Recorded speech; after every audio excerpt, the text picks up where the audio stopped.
We're here at the Rally Ready Driving School in Austin, Texas with Texas Dave for my continued rally education. Now this is lesson 3. If you want to check out the other 2 lessons in our series, make sure you do that before you watch this lesson.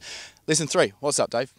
So you've gotten comfortable using your left foot on the brakes, you've done left foot braking through a corner on our skid pad. Now we're going to take that skid pad, split it in half, add a weight transition in the middle, and this is our figure 8. Alright, so we're doing a figure 8, and what challenges are there transitioning from that constant circle that we were doing in the Civic previously in our last lesson, now chucking in that transition to the other direction? Well, we've thrown you in the deep end by we're going to put you back in the Subaru with the gravel tires and the all-wheel drive. So the dynamics are obviously going to shift a whole lot again. And in addition to that, obviously, you've got the big weight transfer in the middle. So this is the first time that you're really going to feel the car get upset. So you'll be coming out of that skid pad, you'll unwind the steering, off the brakes, accelerate, and then you'll turn back in and add brake to get the car to rotate. So you're going to want to try and be as consistent as you can on the throttle and again on the steering. We're not going to be quite as aggressive on that this time. You can add a little bit of steering as needed in the all-wheel drive car. But mostly, again, the biggest issue is just going to be getting really comfortable using the brakes to rotate the car. That's the part that's always really foreign and really difficult to people on their first attempt. So that would be the biggest thing that people fail when they're doing it. You find just getting their braking at the right point in the sequence? Yeah, absolutely. I mean, this is the order of operations, right? It's the PEMDAS, right? Sometimes if you get your multiplication before your addition, it doesn't work so well. So, wait, no, it does. I didn't do high school. So close enough. Yeah. Who even knows about these things? That's just, you got to just stick with the Dear Aunt Sally. It works much better. So really coming through here, that's the most important bit is you're going to turn and then brake, right? And a lot of times people want to come from circuit racing and they want to brake and then turn. And if you add brakes and then you turn the wheel, that's where you really get into trouble here. So again, remembering that order of operations, turn and then brake, that's going to make the big difference. So reprogramming that circuit racing muscle memory there and getting that dialed in. All right, now can we also talk about lines here, because this is another aspect that's a little different to what we're used to if you're coming from a circuit racing background. So what is a rally line? Yeah, so easy in, fast out is the most important thing to remember when you're rallying, right? You want to be nice and easy into the corner, give yourself some margin, especially for new drivers, and then carry the speed on the exit. So like we talked about in the other exercises, your visual cues are super important. Looking as far through the corner as you can, looking for the exit and looking for that turn-in point. That's going to allow you to see the corner coming. You can be really quick coming on the exit of one of these skid pads as you transition through, and then early on that turn-in and brake for the other. As far as the line goes, the position of the car, normally if you're apexing on a road course, you want to be out, in, out, right? You want to make the straightest line possible through the corner. In a rally circuit, obviously on a stage with a lot of different corners, you're often linking corners together, and you also don't have the comfort of a nice tidy guardrail or runoff on the edge of the track. So you need to be really tidy with your line. So we go out, in. So we'll stay on the inside through the corner until you're all the way at the exit and you know that you've got the margin. And as you develop your skills and you get comfortable with your co-driver, and as you get some experience under your belt, you can start to drive more of a traditional race line. But for new drivers, it's always great to be outside, inside, and then stay inside and give yourself that big margin. So just allowing you that extra room in case you end up carrying a little bit more speed, the corner tightens up or something like that, you've got that margin to run out if you have to without ending up off the side of the track. So the biggest thing with the line here, like we said, that out, in, absolutely gives you a ton more margin, a ton more space to really get comfortable carrying the speed through the corner on the tidy line and leaving yourself that margin on the outside. And before we jump in the car, there's one more thing that I just wanted to dive into in a bit more detail, because I think it's so often overlooked. And really, regardless whether you're driving a road car on public roads or a circuit car or a rally car, is where you're looking. And this is something that a lot of novice drivers get wrong, and particularly when the car gets out of shape or does something they don't want it to be doing. It's really tempting to look where the car is going. It's so important to actually look ahead at where you want the car to go. And you're talking there about how much further ahead we should be looking in rally, and that's quite foreign as well, I think, to some people. So can you talk a little bit more about that? Yeah, absolutely. You know, in this exercise, because it's a tight corner, we can basically black out the windscreen like on the skid pad. You don't even need it. You're just looking out that driver's side window. In the figure 8, we're going to use those same principles. You're looking a third to, half of the skid pad ahead, and you're always moving your eyes way, way, way further ahead. So, yeah, I mean, that's when you're in traffic driving on the road, same thing. You shouldn't be looking at the brake lights in front of you. You should be looking 10 cars in front, because the car in front of you may not be paying attention. Same thing in a road course, obviously, you got to be looking as far ahead as you can. And in rallying, it's even that much more important. You're by yourself on the course. It's just look as far ahead as you can. Your eyes being that, like we said, primary data collection mechanism, their job is to look as far ahead and collect as much data as possible that allows you to plan further ahead. So on this exercise, that's going to mean that you're as far as half of the exercise ahead with your eyes, and you're moving them all the way around through the whole field of vision as you're driving. All right, sounds good. Let's jump in and give it a go.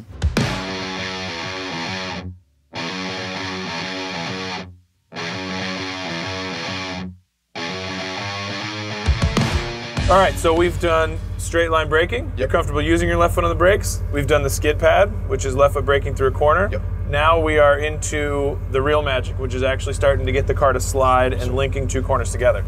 So again, if we watch rally videos, the magic that makes rallying so unique is that you're almost always sliding and linking corners together, especially Rally New Zealand with big cambered roads. You know, you're riding the berm in one corner, you pop over the crest and back into the next one.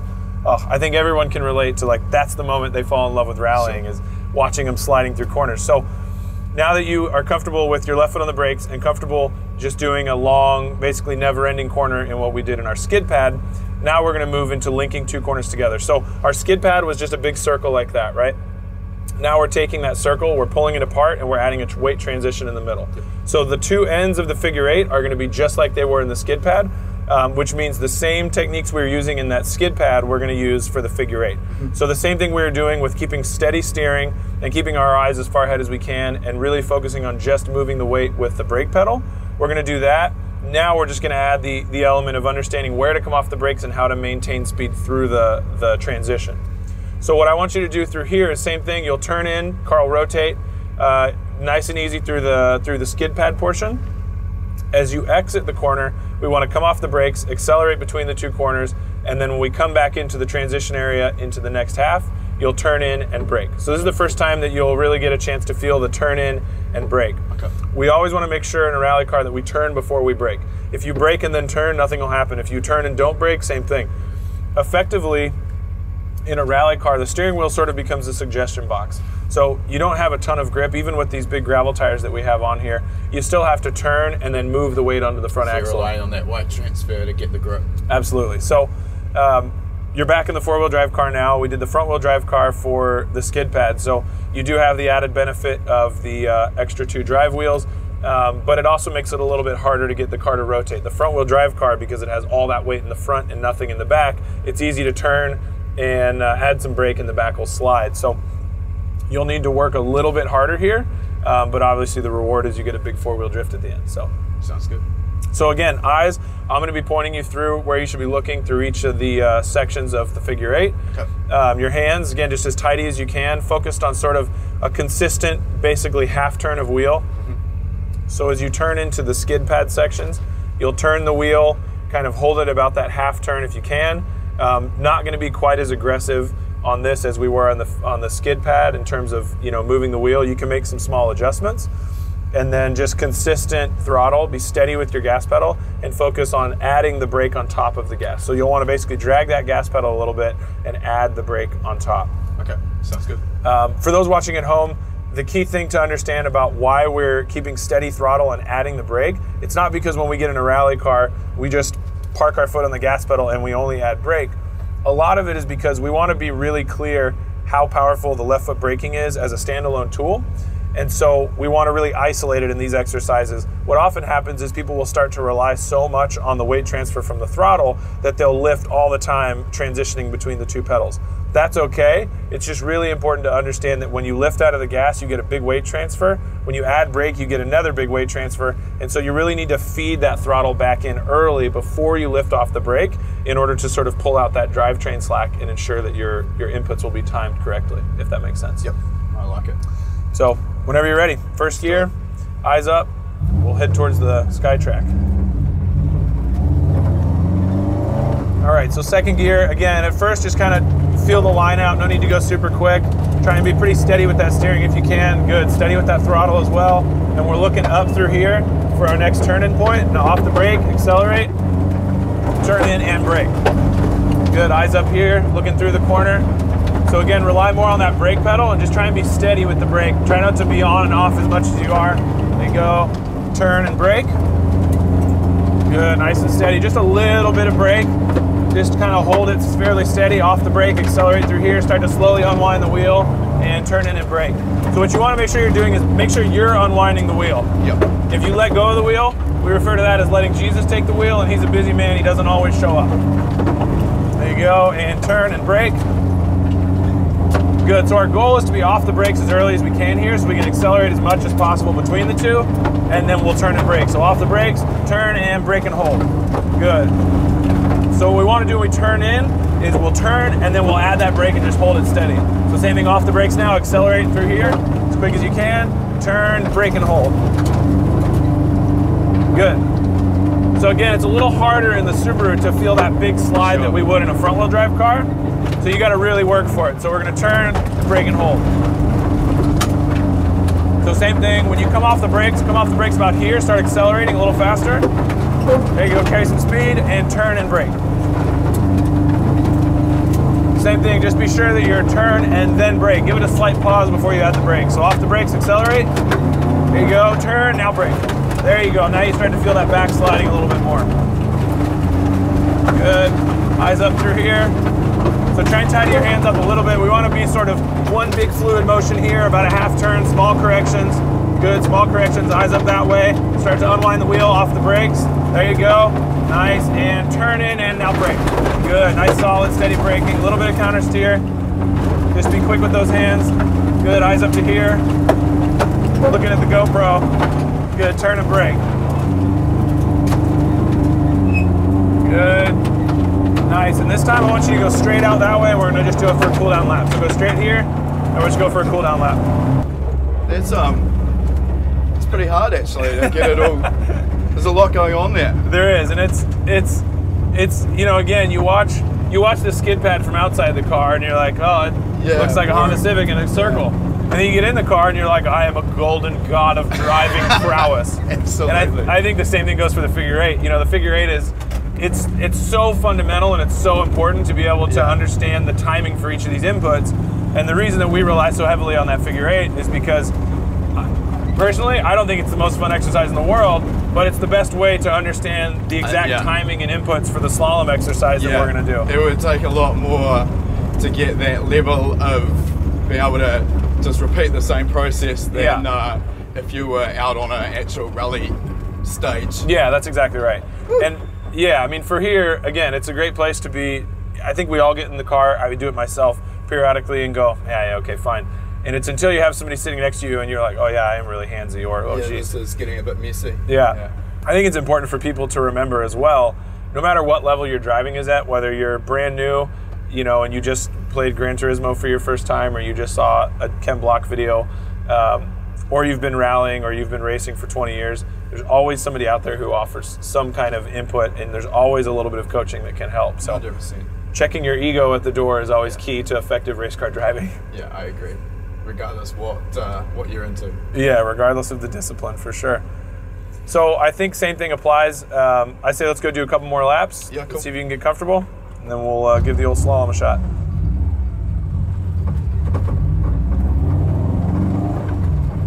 All right, same thing. So this time let's try and carry a little more speed between the two corners. So you're gonna turn in and then brake. Good, steady brakes, steady hands through here, eyes up through the corner, looking for your next turn-in point. So come off the brakes now, let's accelerate hard between the corners. Good, turn in and brake. Good, now eyes up a little bit, just nice and gentle with your hands. Just try and be sort of a little smoother, like a Sunday drive a little bit. Good, accelerate here, turn, brake and hold. Good, nice and steady. Off the brakes, eyes up. Accelerate through here. Good, turn in and brake. Good, eyes up this way, all the way through the corner. Should still be looking over that mirror. I should be able to put a hand here and you don't even see it because you're just looking so far ahead. Now we're up here. Good, turn, brake and hold. Good, eyes up through here. Nice and steady with your hands.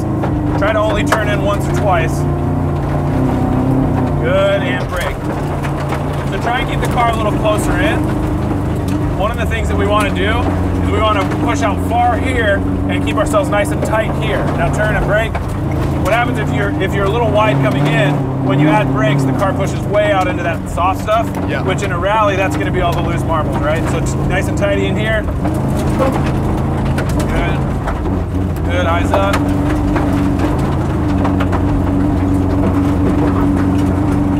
Good. And turn and brake.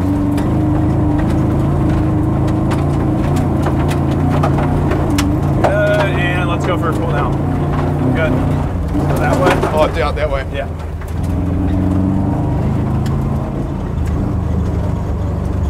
So as you can see, it's a ton of work to really get comfortable with the steering. That's the hardest part, and I think the part that's most beneficial for people in other forms of motorsport to use rally training is your hands. I think people get so used to just these tiny amounts of steering on a road course, and they don't realize that they can, even that can be tidied up. Well, I think that's the thing with when you're on a circuit, you're not used to the car, well, the car shouldn't be getting incredibly out of shape. So I think that's where a lot of even pretty experienced drivers get into trouble, is when they do need to quickly correct, and that you're just not doing the same things with your hands because you're not used to it. That's exactly right. I mean, for me, when we talk to folks who want to get into, regardless of what kind of motorsport it is, I'm obviously very biased, but the reason I own a rally school is partially because I so firmly believe that's the place to start, period. Whether you are getting into autocross, road racing, circle track racing, rallying, off-road, you name it, the reason I believe so much in not only our curriculum, but in rally driving as a whole, in any rally school, is because in order to drive, to find the limit in any form of motorsport, you got to know what to do when the car is beyond the limit and it's out of control. And I agree. So being comfortable with your hands when the car is in a slide, that's super fundamental. And being confident enough that when the car gets out of control, you still are able to put your eyes where they need to go, and you don't sort of panic and freeze, which is most people's reaction. I think that's the other thing that I'm already aware of it, but it really does reassert it, is making sure you look where you're going, where you want to go, not where you're going. And that's another easy mistake to make. And it's repetition. And for us, the purpose of our programs is obviously to give you as much seat time as you need, not as we can squeeze in, but it's as much seat time as you need to really feel comfortable with each of the exercises. And for us, it's paramount to make sure that when we have a class with a ton of different people of a ton of different experience levels, the folks who are able to progress through it quickly, we can add layers to this exercise to make it more complex and more advanced. And the folks who need extra time, we're totally fine with taking half the class and putting them on the next exercise, or the whole class. And if there's somebody who needs that extra bit of attention, again, there's no ego, there's nothing to it. It's just we all learn at different paces. And I think understanding people's learning style, people are auditory, visual, and kinesthetic learners. And so understanding what combination you are of auditory, visual, and kinesthetic really will allow not only us to tailor the curriculum, but will also allow you to understand how you take in information and sort of pace yourself through this stuff. I always liken this to pouring a concrete foundation for a building, right?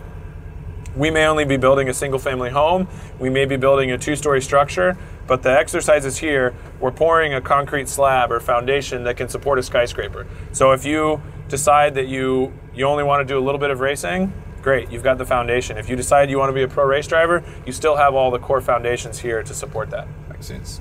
So I think you're doing all right on the figure eight. We could spend a few more laps on it, but I'd say I'm ready to graduate you to the slalom. What do you think? Yeah, sounds good to me. Great, let's do it.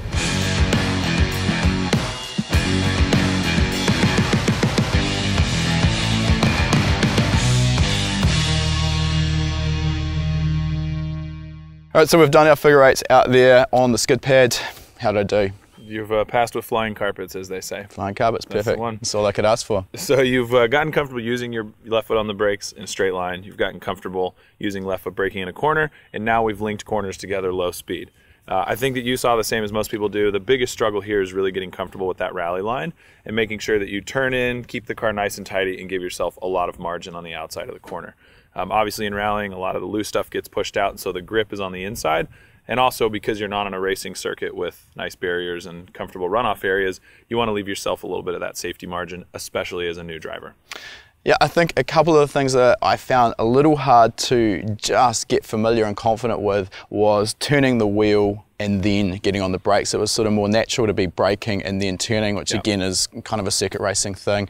Getting that line consistent was quite hard, and particularly as we go around the course, it gets more and more cut up. So as you've already mentioned, every corner is different, so it wasn't possible to do exactly the same thing every time. So this is where adapting that line's pretty tricky, but I'm starting to get familiar with the process, and I can see just some more practice would make that feel a lot more natural. Yeah, absolutely. And I mean, even on this, just this small figure eight, you can tell there's 3 or 4 different surface changes just in this. We haven't brought any material in this one specifically because as we started using this track, we found that there was sort of a natural difference in the way the water runs off. So you get a little bit softer down there. It's a lot grippier up here. And so while you have what are essentially identical corners, one at this end and one at that end, they behave completely different. So your turn in here is totally different from your turn in there.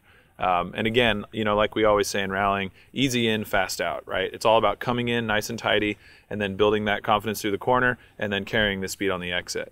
It's super important, especially for new drivers, to make sure they don't come in super hot like a superhero and trail back into the corner super sideways and don't leave any margin. So again, like you were starting to see, as you get the figure eight just right, you start to carry that speed on the exit, you build speed between the corners, and then you turn and brake nice and early. So again, sort of suggesting which way you'd like to go with the wheel and then getting the weight over the axle and helping that car rotate. That's really the magic. I think the other thing I'll bring up there as well, as we saw with the constant circles in our last lesson, it's important to reprogram my brain so that I'm not trying to do all of the steering with the steering wheel. Yeah. Turn in, essentially hold that lock fixed, and then adjust the car's attitude with the brake pedal. So rather than trying to do it with the steering wheel and the brake pedal. But I don't think I'm quite ready to hit a rally stage yet. A little bit more practice will make that all feel a bit more second nature, but pretty comfortable with how things are going. Yeah, the good news is you don't have to go on the rally stage yet. We still have one more lesson before we'll send you off into the deep end. So slalom's up next. Perfect. Now, if you do want to see more, check out our other lessons in this series. If you like that video, make sure you give it a thumbs up. And if you're not already a subscriber, make sure you're subscribed. We release a new video every week. And if you like free stuff, we've got a great deal for you. Click the link in the description to claim your free spot to our next live lesson.